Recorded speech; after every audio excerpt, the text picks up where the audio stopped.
Bien, pues bienvenidos a esta reflexión. Ustedes saben que estamos en el libro de Hechos, estudiando de manera secuencial los pasajes. Le hemos puesto por título a esta serie de enseñanzas de Hechos, la obra del Espíritu Santo. Porque todo lo que vemos en Hechos y todo lo que sucede en nuestras vidas como cristianos es una obra del Espíritu Santo sobre nosotros, en nosotros. Así que quiero empezar con la siguiente ilustración. Creo que pusiste otro, Gloria. Ahorita que salga la ilustración. La ilustración es la siguiente. Por ahí debe decir algo de Hechos, ¿no? Hechos 6. ¿O esa es la que te pasé? No pasa nada, hermanos. Bien. Algunos de los que estamos aquí trabajamos con computadora, ¿verdad? O algún dispositivo. No sé si les ha pasado esto que a mí me ha pasado, donde estás trabajando en la computadora y de repente sale una pantalla de color azul. ¿Alguno de ustedes les ha pasado o la han escuchado? La famosa pantalla azul de la muerte, en el que tú estás haciendo tu escrito y sale esa pantalla de repente y ya, se borró todo. Ya no hay más que hacer. Se canceló todo el sistema, algo sucedió en la parte interna del sistema operativo que provocó que ese pantallazo azul saliera, diciéndonos hay algo mal internamente en tu equipo que necesitas componerlo. Esa pantalla azul. Entonces, ¿la tienes ahí? No, ¿verdad? Creo que no te pasé otro, fue error mío entonces. Ese tipo de consideración de que sale ese pantallazo azul, hermanos, es lo que yo quiero que tengas en tu mente en este momento, porque hace unos días en Estados Unidos y de hecho en todo el mundo, aquí tengo anotado que el 19 de junio del 2024 sucedió como un apagón cibernético en donde muchos dispositivos por todos lados le salía ese pantallazo azul y tú podías ver hospitales, tú podías ver aeropuertos con ese pantallazo. Hubo obviamente un movimiento ahí, se cancelaron ciertas cosas porque internamente el sistema operativo estaba pasando algo interno que provocó un error de dimensiones, en este caso mundiales, ¿no? Y eso, hermanos, es lo que quiero que veamos hoy, en el día de hoy, en el libro de Hechos. No, no es este. Ah, sí es este, ¿verdad? Es 6. Bueno, hoy vamos a leer Hechos capítulo 6, versículo 1 al 4. Está en pantalla, ¿verdad? Es que de aquí veo diferente. Bueno, ahorita vamos a ver si es ese. Ajá. La razón por la que menciono esto de este pantallazo es porque algo está sucediendo en la iglesia, en esta iglesia que es un organismo vivo, creado por Dios, iniciado en el Pentecostés, en la experiencia del Espíritu Santo, en donde de forma interna está sucediendo algo.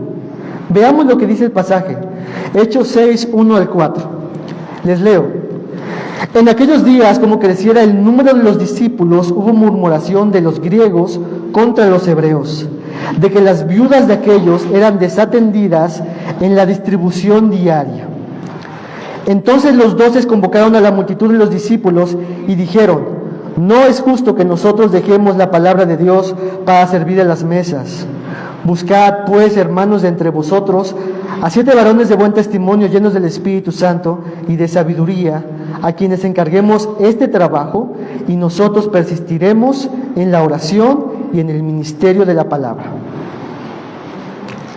El día de hoy vamos a reflexionar en este tema. El título que le he puesto a esta enseñanza es: atención, iglesia, tenemos un problema. Y véanlo como un pantallazo azul, como les acabo de explicar en esta pequeña ilustración. Algo está sucediendo de forma interna que necesitamos prestar mucha atención. Y mientras avancemos en esta descripción, en este desarrollo de este pasaje, vamos a ver algunos principios para prevenir o corregir problemas dentro de la iglesia. Y preguntémonos, dentro de la iglesia, que es una, que es santa, que es universal, ¿hay problemas dentro de la iglesia? Por supuesto que sí. La iglesia no es un lugar donde no vayamos a enfrentar problemas, conflictos, tensiones. Tendremos esa situación. El problema es pensar que no va a haber problemas. Y peor aún, el problema no es no asumirlos y tratar de resolverlos bíblicamente. Ese es el principal problema. El problema no es de que no va a haber problemas en la iglesia, sino el tema es cómo vamos a resolverlos, cómo vamos a prevenirlos, qué vamos a hacer cuando sucedan esos problemas. Ese es nuestro tema. Así que, a la luz de todo este pasaje, vamos a ver este planteamiento.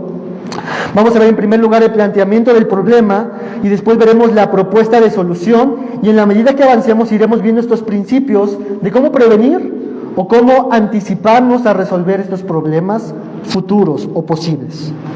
Veamos primeramente el encabezado del planteamiento del problema, que lo encontramos en el versículo 1 y 2. Les leo nuevamente. En aquellos días, como crecía el número de los discípulos, hubo murmuración de los griegos contra los hebreos, de que las viudas de aquellos eran desatendidas en la distribución diaria. Pregunta, hermanos, ¿cuál era el problema que estaba presentándose en este momento, en este pasaje? ¿Qué estaba pasando conforme a este pasaje? La murmuración. La murmuración está sucediendo aquí. ¿Y por qué está habiendo esta murmuración? Bueno, los judíos cristianos de Jerusalén y los judíos que venían fuera de la región de Palestina, de Jerusalén, o en Palestina, estaban diciendo unos a otros que en la distribución diaria de los alimentos, de las ofrendas, de toda la ayuda a sus viudas griegas, judías griegas, no se estaba haciendo. Y poco a poco en el interior de la iglesia se empezó a levantar una murmuración. ¿En la iglesia hay murmuración? ¿En el interior de esta iglesia santa hay murmuración? En este caso, sí, hay murmuración. Y se está esparciendo, hermanos. ¿Qué es la murmuración? Mira lo que dice la Real Academia Española acerca de lo que es la murmuración. Ella dice, hablar entre dientes, manifestando queja o disgusto por alguna cosa, hablar mal de alguien a sus espaldas, conversación en perjurio de un ausente. Eso es lo que define la Real Academia Española como la murmuración. La murmuración no es lo mismo que la queja, lo incluye, lo puede incluir, pero no es lo mismo. La murmuración manifiesta una clase de descontento ante una realidad, y nosotros, de forma muy interna y después hacia afuera, empezamos a manifestar ese espíritu de murmuración, de queja, de descontento, de pensar y decir, eso no lo comparto, eso está mal, y empezamos entonces a generar este espíritu de murmuración. Y en la Biblia vamos a encontrar muchos momentos de personas que murmuraron. ¿Se acuerdan algunos de ustedes de murmuraciones que sucedieron en la Biblia? Porque cuando se menciona la murmuración en la Biblia siempre está en un contexto de pecado, pecaminoso. Ejemplo, el pueblo de Israel cuando salió de Egipto, ¿qué fue una de las cosas que constantemente hacían contra Dios? Se murmuraban contra Dios. Lo vemos en el libro de Números, cuando salían y decían y murmuraban contra Dios, murmuraban contra Moisés, decían, oh Señor, nos has mandado aquí para morir, más vale nos hubiéramos regresado, y murmuraban contra Dios. Había un descontento contra Dios, la murmuración, una inconformidad, un pensamiento equivocado de la realidad, un descontento en la mente del judío, del israelita que había salido de Israel. Pero si rastreamos este tema de la murmuración, podemos ir incluso hasta el Génesis, hermanos. ¿Cuándo sucedió la primera murmuración? Escuchen esta frase, esta palabra. Con que Dios te ha dicho. ¿Qué Dios tan malo tienes, no? Que te prohíbe esto. Pensémoslo como murmuración. Le está murmurando, le está diciendo esta forma de descontento, está distorsionando la realidad. ¿Quién estaba haciendo esto? El diablo a Eva. Y le estaba diciendo, con que Dios es así, ¿qué Dios tienes tan injusto que te prohíbe comer de todos los alimentos, de todos los árboles de este lugar? Obviamente era algo falso. Y Eva, a la luz de esto que Satanás le estaba diciendo, empezó a considerar y decir, sí, cierto, tienes razón. Tú puedes ser como Dios, tú puedes alejarte de Dios, tú puedes vivir tu vida a tu manera. Y Eva se tragó todas estas mentiras, esta murmuración contra Dios. La murmuración, hermanos, es muy, muy, muy dañina. Les leo lo que está en pantalla. La murmuración es muy dañina, distorsiona la realidad. antepone nuestras preferencias, nuestros deseos, y muchas veces imaginamos cosas que no son la realidad o exageramos de más la realidad y queremos que otros vean lo que nosotros sí estamos viendo. La murmuración, hermanos, es muy sutil. ¿Cuántos de los que estamos aquí, hermanos, nos gusta la murmuración? ¿Pueden levantar la mano? Espero que ninguno les guste, pero cierto o no, nos gusta el chisme, nos gusta esto de, ¿a poco eso te dijo? A ver, cuéntame más, dime más, nada más dímelo para orar contigo, ¿no? O te lo comento esto para que tú me ayudes a orar, ¿no? Porque el hermano está bien mal, pero te lo comento no para que se lo digas a él, sino para que oremos por él. Pero cuéntame, ¿qué más hizo? ¿Y esto? ¿Les gusta a ustedes esa clase de cosas? Yo creo, hermanos, que muchos hemos caído en eso. Nos gusta el chisme, pero santo, ¿no?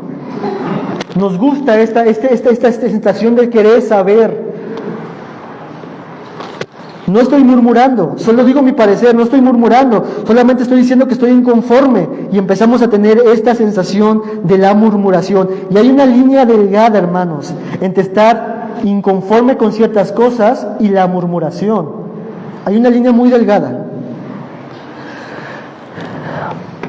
Entonces, hermanos, en la Biblia vamos a encontrar mucho este tema de la murmuración. Pero ¿por qué en el texto que estamos mencionando en Hechos capítulo 6, la murmuración era un problema o podría ser un problema?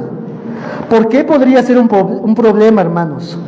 Porque en alguna medida esto amenazaría la unidad que existía en esta diversidad de discípulos. Recordemos que ya constantemente Lucas nos ha dicho, y eran de un solo corazón, de un solo espíritu, de un solo alma. Ni nadie decía tener suyo propio, sino que lo disponían todos unos por otros. Pero en esta murmuración empezaba a gestarse en el interior de la iglesia un espíritu de, parece que ellos son mejores que nosotros. Parece que los que están en Jerusalén reciben más atención que los que no venimos de Jerusalén. Y entonces, hermanos, esto podría ser un problema. Se podría presentar una clase de favoritismo, un elitismo, que distorsionaba realmente lo que estaba sucediendo. Todos estaban colaborando de un corazón gustoso, sirviendo al Señor, pero el diablo tomó como ocasión eso y distorsionó toda la realidad para empezar a cuchichear y decir unos con otros, no, los de Jerusalén, eso sí se cuidan entre ellos, pero nosotros, ¿quién se cuida por nosotros? Y empezaron unos con otros a levantarse la murmuración y la murmuración de tal forma que llegó hasta los apóstoles. El problema era muy grande. Están desatendiendo la distribución de las viudas. Pensaban que había favoritismo y todo esto produjo la murmuración. Así que, hermanos, a la luz de esta primera parte, quiero comentar el primer principio que estamos aquí viendo. Primer principio para prevenir o corregir problemas dentro de la iglesia. 1. Cuida tu corazón, lengua y oídos de la murmuración. Cuida tu corazón, lengua y oídos de la murmuración. Primero, hermanos, en la iglesia obviamente puede ser que haya inconformidades, descontentos, que tengamos diferencias, pero nunca será el camino de la murmuración parte de la solución. Va a haber conflictos, va a haber momentos donde yo no estoy de acuerdo con la forma en cómo tú lo has hecho, pero la murmuración no es el camino para resolver problemas. Si algo está mal, si algo ves en tu hermano o hermana que está haciendo mal, incluso si piensas que hizo algo incorrecto o que tiene una forma incorrecta de ver como tú lo estás viendo, ¿qué es lo que tenemos que hacer?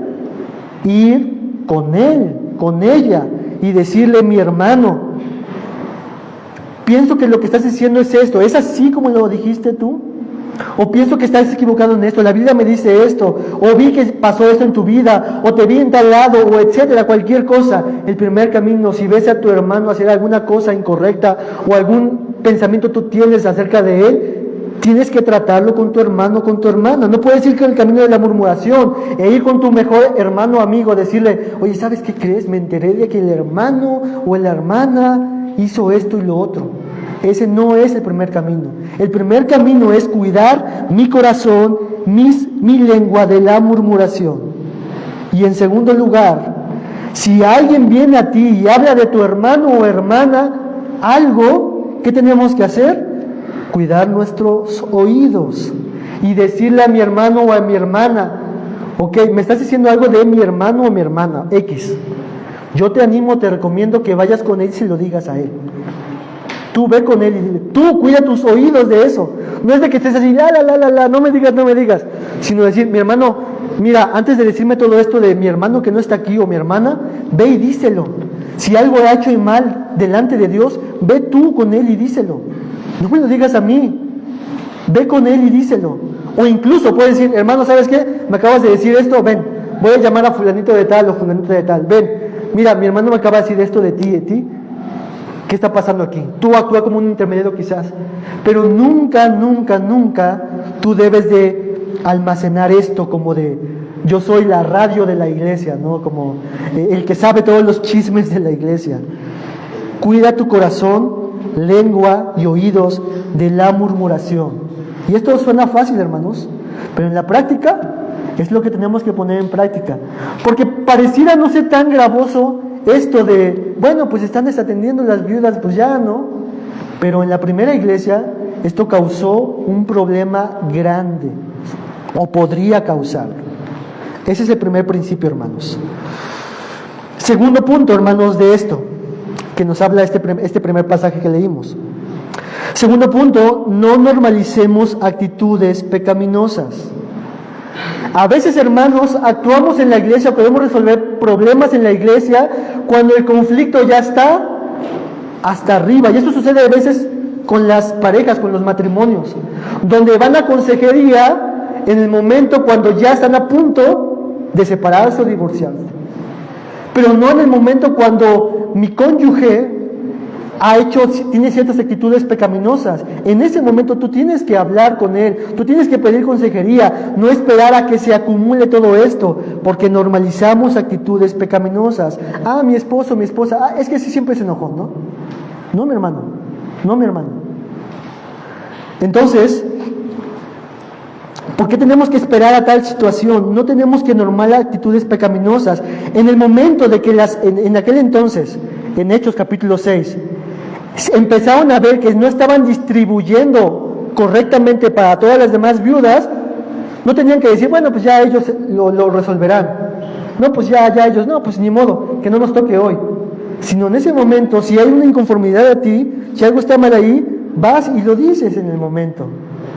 No esperemos, hermanos, a que se acumulen estos pecados y decir, es que el pastor siempre es muy enojón, ¿no? Pero pues es su carácter, o no es muy bueno con la finanza, pero pues ya ni modo.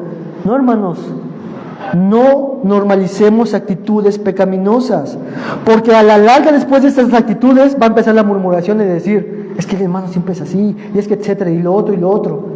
Sino en ese momento, hermanos, si algo está pecaminoso, algo está mal, tenemos que decir a nuestro hermano o hermana, quien sea, la situación de esta realidad mala y pecaminosa.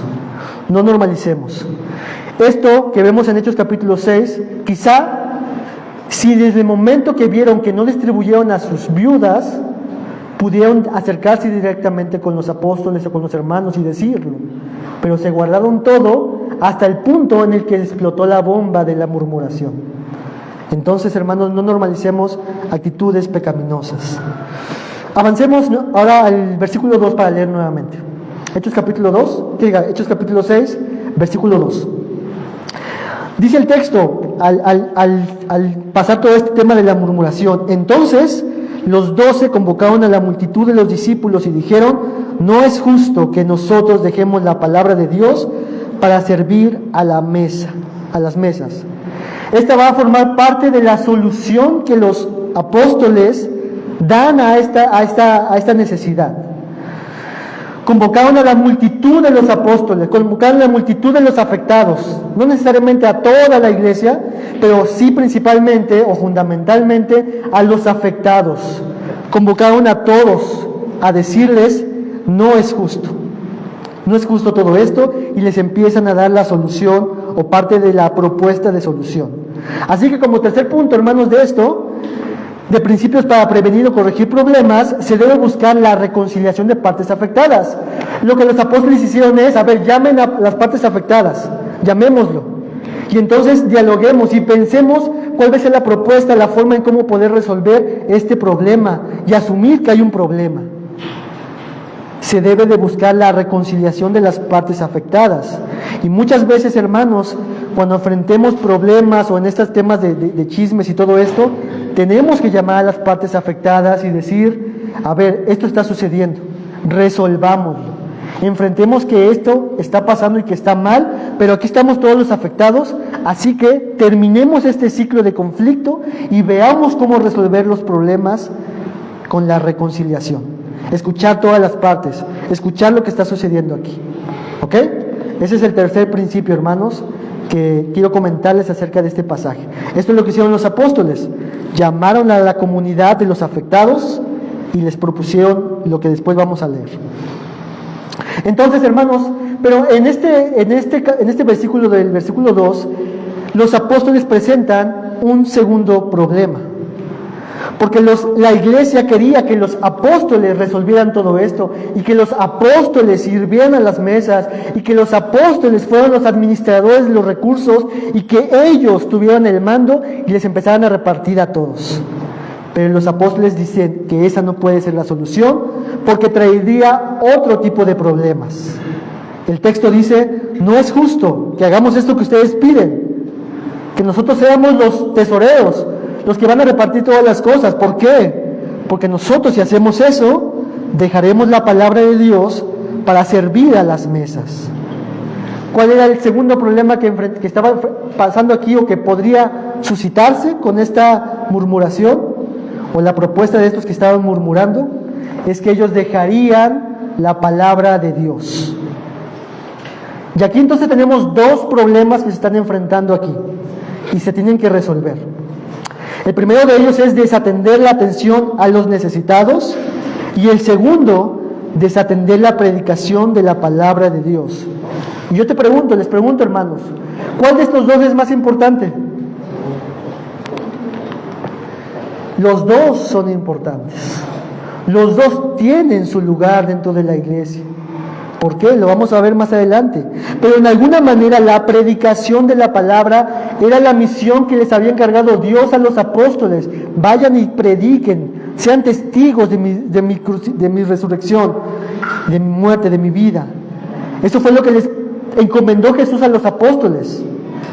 La iglesia no es únicamente o exclusivamente una asociación como de beneficencia, donde vamos a ayudarnos unos con otros. ¿Lo tenemos que hacer? Por supuesto que sí.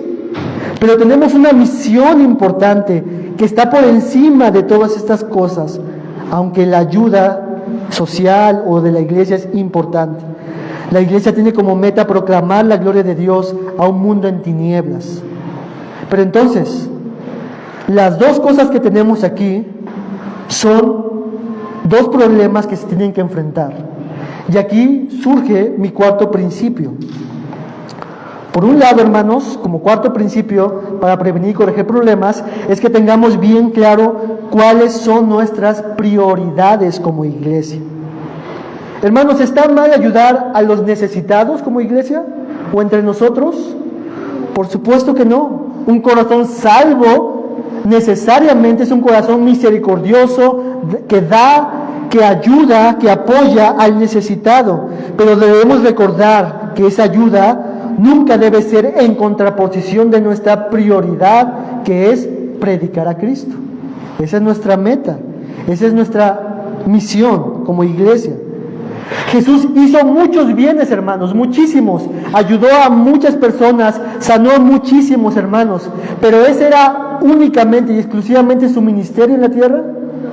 No, Él vino para predicar la verdad del reino de Dios. Y en un momento Jesús, cuando estaba con una multitud de personas que los vio como ovejas que no tienen un pastor, el texto nos dice que Él tuvo compasión y les empezó a enseñar.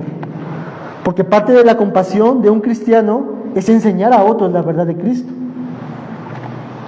Y entonces estas personas que estaban aquí en Hechos capítulo 6, ellos decían, a ver ustedes apóstoles, hagan esta labor, pero con su propuesta se meterían en otro problema, que es descuidar la prioridad que tenemos como iglesia de dar testimonio de Cristo Jesús aquí en la tierra.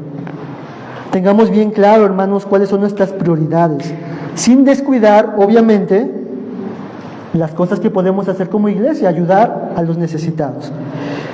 Quinto punto, hermanos, de estos principios que estamos viendo, para los que anoten, de principios para prevenir y corregir problemas, es que debemos escuchar las necesidades, quejas o peticiones y busquemos que nuestro centro sea la palabra de Dios. Lo peor que pudo haber hecho los apóstoles cuando empezaron a escuchar de estas murmuraciones, de esta creciente murmuración, era ignorarla. Decir, no, esos no están entendiendo bien lo que estamos haciendo, no saben lo que estamos haciendo realmente. Estos griegos están locos, tratamos a todos con imparcialidad, podrían decir los apóstoles, solo inventan cosas, nosotros somos los apóstoles, así que aquí nuestra palabra cuenta más que la de ellos. Ellos podrían haber ignorado toda esta situación, pero hermanos, eso es lo peor que podían haber hecho. Si está sucediendo algo, aunque sea una murmuración, aunque sea algo que no es real o que no es verdadero, tenemos que escuchar y prestar atención correctamente. Yo tengo esta máxima y lo he compartido a otras personas. La máxima es esta: si alguien dice algo de mí, y un 99% de eso que dicen de mí es falso, pero 1% de eso que dicen es importante que yo considere, que yo cambie, por ese 1%, es valioso lo que me acaba de decir, y yo tengo que cambiar por ese 1%. No, hermanos, que tú eres bien mentiroso, que la otra vez me dijiste que ibas a ir a tal lado y no fuiste. Pero quizás siempre has ido, pero en esa ocasión no pudiste ir. Pero eso que te está diciendo, tú puedes considerarlo y decir, bueno, en algo tiene razón, en algo estoy escuchando que tiene razón, y entonces tengo que ser más comprometido, tengo que cambiar, tengo que hacer las cosas mejor. No te molestes, hermano, hermana, cuando alguien dice algo de ti que es falso, sino tú fíltralo y di, de todo esto que dice, este 1% es importante que yo cambie en mi vida. Mira lo que dice Spurgeon, un pastor, predicador, acerca de lo que decían de él. Escucha lo que dice. Dice Spurgeon: hermano, si algún hombre piensa mal de ti, no te enojes con él, porque tú eres peor de lo que él piensa que eres. Si te acusa falsamente por algo, estate satisfecho, porque si te conociera mejor, podría cambiar la acusación y no saldrías beneficiado por ese camino. Si pintan un cuadro moral de ti y es feo, estate satisfecho, porque todavía necesitarían unos toques de negro más para acercarse a la realidad. Lo que Spurgeon está diciendo es, sí, posiblemente te van a decir muchas cosas mal de ti, así que de eso aprende a verlo desde la perspectiva de Dios. Soy peor que eso. Pero si eso que está diciendo, hay un 1% que es verdad, yo por ese 1% tengo que cambiar las cosas. Y la iglesia de Hechos, capítulo 6, ¿realmente estaban desatendiendo a las mujeres viudas de los griegos? Sí, estaban desatendiéndolas. Y lo que hicieron los apóstoles es, sí, es eso verdad. Así que tenemos que solucionarlo. Hay murmuración y podrían haber dicho muchas cosas los apóstoles, pero por esa cosa que es verdadera, ellos tuvieron que hacer algo para cambiarla y darle solución. Escuchemos las necesidades, quejas o peticiones y busquemos que el centro sea la palabra, como lo van a decir los apóstoles más adelante. Muy bien, avancemos, hermanos. Veamos nuevamente Hechos capítulo 6, versículo 3 al 4, y veamos la propuesta de solución de los apóstoles. Hemos visto el problema, ahora veamos la propuesta de solución. Versículo 3 y 4. Buscad pues, hermanos, de entre vosotros a 7 varones de buen testimonio, llenos del Espíritu Santo y de sabiduría, a quienes encarguemos este trabajo, y nosotros persistiremos en la oración y en el ministerio de la palabra.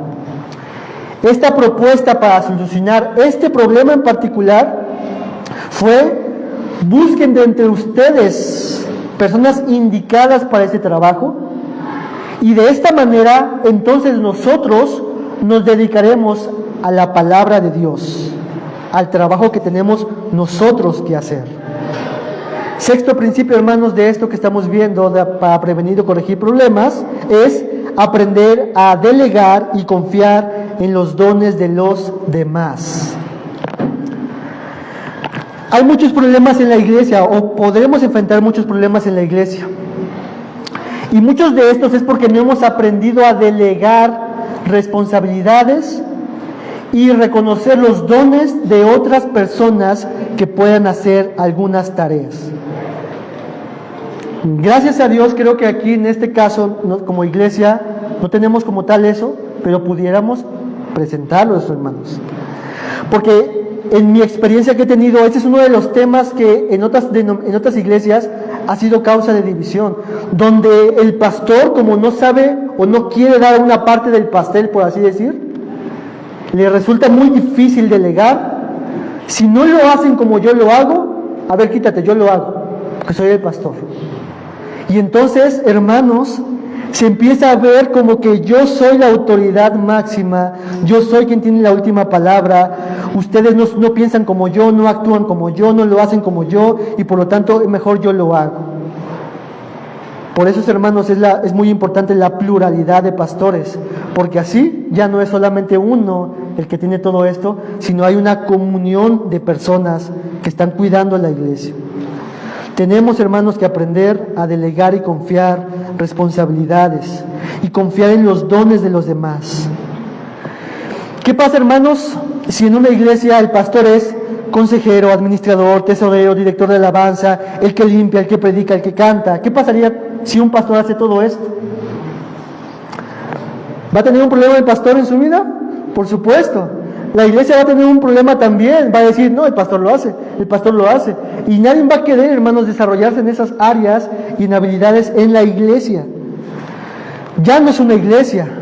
Tarde o temprano los problemas empezarán a surgir, pues no se puede ser uno el que haga todas las cosas, un todólogo. Necesitamos humildad y reconocer unos con otros las habilidades de los demás hermanos y poder delegar responsabilidades y poder confiar y poder decir, tú hermano, tú hazlo hermano, tú puedes hermanos, y animarnos y estimularnos, porque somos un cuerpo, no es solamente uno, sino somos todos y colaboramos mucho en muchas áreas en la iglesia. Por eso está la famosa frase de háganlo como quieran, ¿no? Que conocemos todo. Porque la realidad, hermanos, es de que ustedes, hermanos, pueden hacerlo. Ustedes pueden hacer las cosas. Háganlo, hermanos. Entonces, usemos, hermanos, los dones de los demás. Aprendamos a delegar, a confiar en los dones de los demás. Séptimo principio, hermanos, que vemos de forma implícita en todos estos pasajes. Ahí lo tenemos en pantalla. Tengamos en cuidado, hermanos, de poner a personas no dominadas por el Espíritu Santo a suplir una necesidad dentro de la iglesia. La propuesta del apóstol y los apóstoles es: pongan ustedes a personas, están delegando, a personas administradoras del recurso financiero. Esa fue la respuesta de ellos. Pongan a estadistas, pongan a economistas, pongan a contadores, pongan a tesoreros. ¿Cuál fue la respuesta del apóstol? Pongan a personas llenas del Espíritu Santo. No se trata entonces principalmente de los dones naturales que tenemos o los talentos naturales, sino en este caso el cuidado de los apóstoles es de que pongan a personas que estén dominadas, gobernadas por el Espíritu Santo para la repartición de las mesas. ¿Por qué? ¿Por qué es más importante eso que los dones naturales que podemos tener? Porque, hermanos, ¿qué pasaría si ponemos a un pastor como pastor y este pastor es enojón? ¿Qué pasaría, hermanos? Seguramente en algún momento, o hipersensible. Imagínense que un pastor sea hipersensible, de estoy predicando pero veo que los hermanos están dormidos, ¿no? Ay, ya no puede ser, ya me voy, ¿no? no dominados por el Espíritu Santo. Un pastor enojón en el que no puede recibir crítica, en el que no puede recibir todas estas cuestiones y que se enoja inmediatamente, que no escucha. Pero ¿qué pasaría si ese pastor, si es enojón, si es hipercrítico y es muy elocuente? A veces las personas se van por la elocuencia y los dones de oratoria y de poder explicar las cosas, pero aquí la dirección de los apóstoles es que estén dominados por el Espíritu Santo, que sean llenos del Espíritu Santo.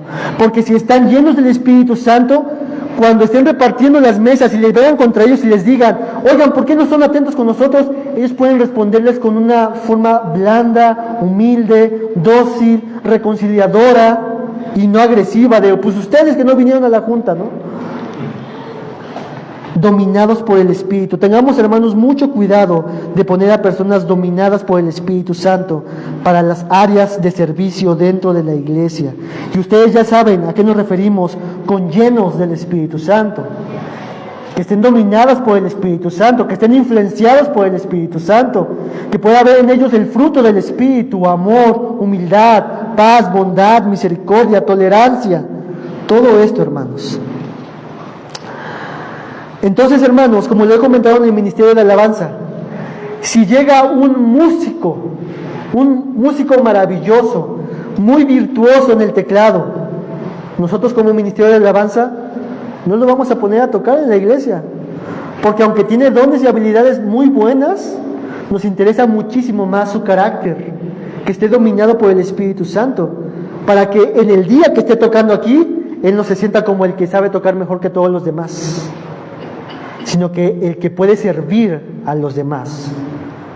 Por lo tanto, hermanos, tengamos mucho cuidado a quién ponemos o a quién reconocemos dentro de la iglesia. Tienen que ser personas dominadas por el Espíritu Santo.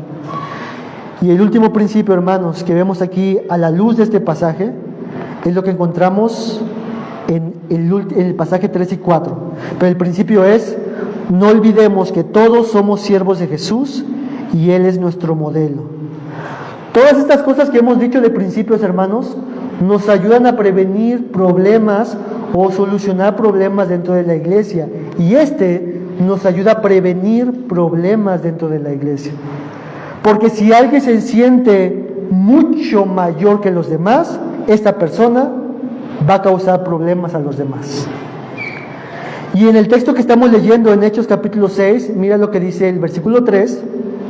Dice el texto: buscad pues, hermanos, de entre vosotros a 7 varones de buen testimonio, llenos del Espíritu Santo y de sabiduría, a quienes encarguemos este trabajo. ¿De cuál trabajo está refiriéndose aquí? Del servir a las mesas, de la repartición de los bienes materiales. La palabra aquí, trabajo, proviene de la palabra diaconeo, que es un verbo que tiene que ver con servir meramente. Este trabajo implica el servir y distribuir los bienes materiales a las viudas, diaconeo. Versículo 4. También usa la palabra: y nosotros persistiremos en la oración y en el ministerio, y la palabra que usa ahí es diaconía.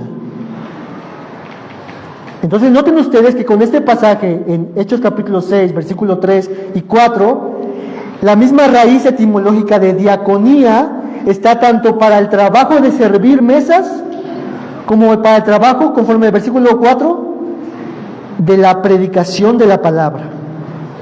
Por lo tanto, el trabajo de la distribución diaria de los bienes materiales es una diaconía, y el trabajo de la distribución diaria de los bienes espirituales, en dependencia de la oración, también es diaconía. Las dos son diaconías. Entonces, por eso es que decimos que nuestro principio número 8 es que no olvidemos que tanto los que sirven las mesas como los que predican la palabra, los dos son servicios, son servidores, cada uno con funciones especiales y específicas, pero ninguno de mayor superioridad o de mayor importancia. Los dos son valiosos. Por lo tanto, no olvidemos que todos somos siervos de Jesús y Él es nuestro centro, hermanos. Y esto, hermanos, ha sido causa de división en muchas iglesias. en donde el pastor, nuevamente, el pastor es el que se cree superior a los demás, o los diáconos, o cualquier tipo de persona, y entonces ven a los demás como inferiores. Pero conforme a nuestro pasaje que hemos visto, los dos son servidores, son siervos del Señor. Una de las palabras que Jesús va a decir en el día final va a ser: bien hecho, siervo y fiel. A todos, hermanos, a todos los cristianos, somos siervos. Ese es uno de los títulos que Jesús nos va a recordar: tú eres mi siervo, tú eres mi sierva. Y los problemas en la iglesia se presentan cuando uno de nosotros se cree superior a otros. Y eso lo encontramos en el libro de 1 de Corintios, donde alguien se creía mejor que los demás. En Filipenses, donde había murmuración y no había humildad para reconocerse unos con otros. Y el apóstol Pablo empieza a decir: hay esta misma actitud que hubo en Cristo Jesús, que Él se humilló, así ustedes humíllense unos con otros. Somos siervos. Por lo tanto, hermanos, leamos nuevamente nuestro pasaje.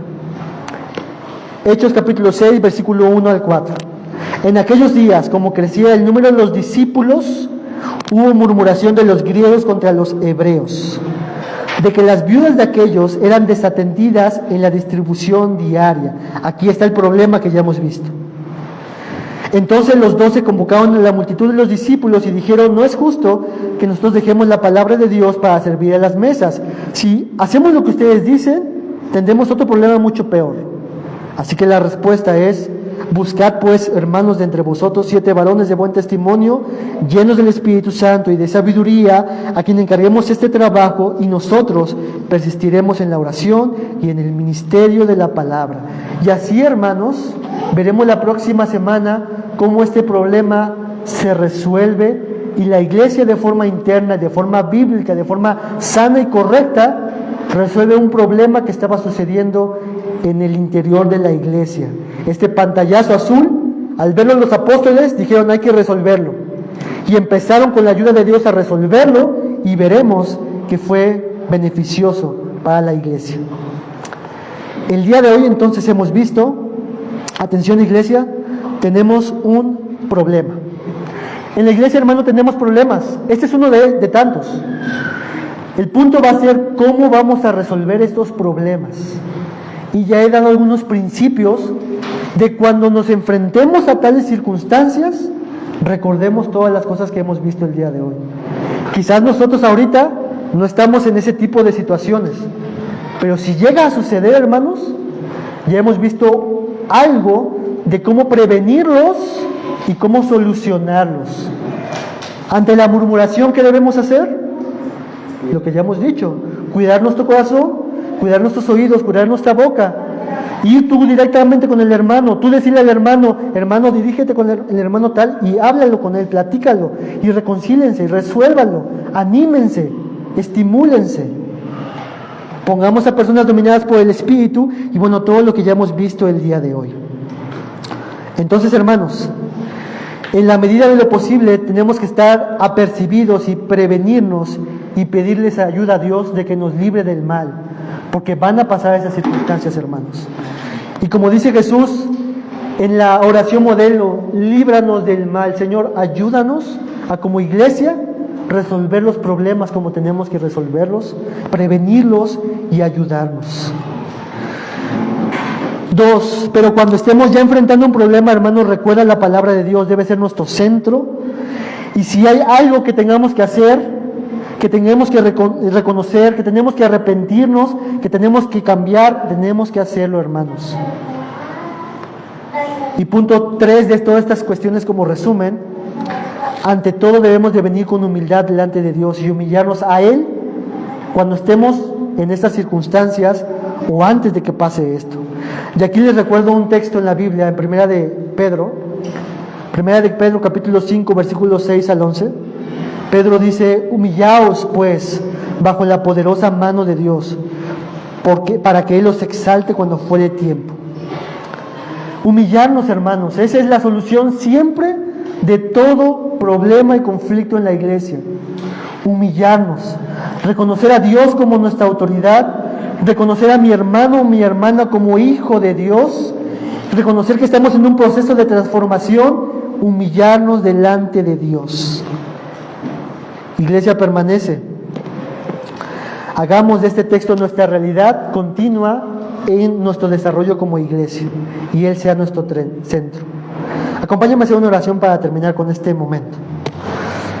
Señor, te damos muchas gracias por tu palabra que nos exhorta, que nos da instrucción, que nos previene, Dios.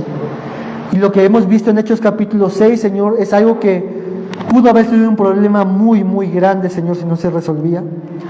Pero a través de este ejemplo, Señor, podemos tomar ciertos principios para nosotros como iglesia, Dios, poder mirarlos, Señor, considerarlos para ser una iglesia saludable, Señor.